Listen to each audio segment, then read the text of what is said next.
Ukraine युद्ध के कारण अमेरिका और पश्चिमी देशों की पाबंदियों से जूझ रहा रूस क्रूड ऑयल के लिए नए ग्राहक तलाश रहा है। वहीं अपनी सहूलियत और जरूरत के हिसाब से भारत ऐसे करार की ओर बढ़ रहा है जिससे न केवल महंगे क्रूड के बोझ से राहत मिले बल्कि रुपए की कीमत भी बढ़े। इन सब वजहों से भारत रूस की क्रूड डील लेने के करीब है।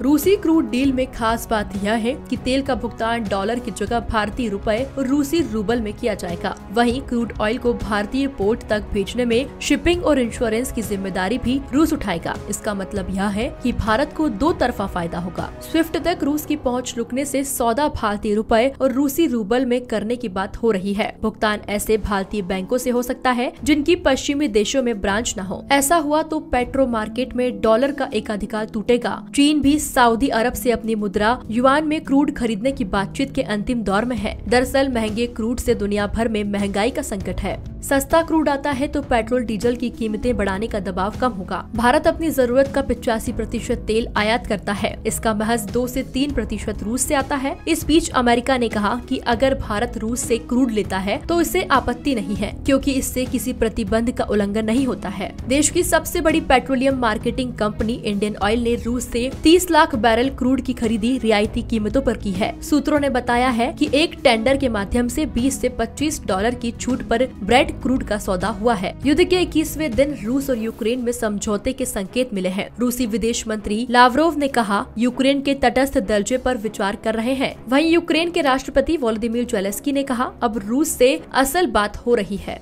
ब्यूरो रिपोर्ट, मृदुभाषी न्यूज। वीडियो को लाइक और शेयर करें। मृदुभाषी से जुड़ने के लिए चैनल को सब्सक्राइब करें। खबरों के नोटिफिकेशन के लिए बेल आइकन दबाना ना भूलें।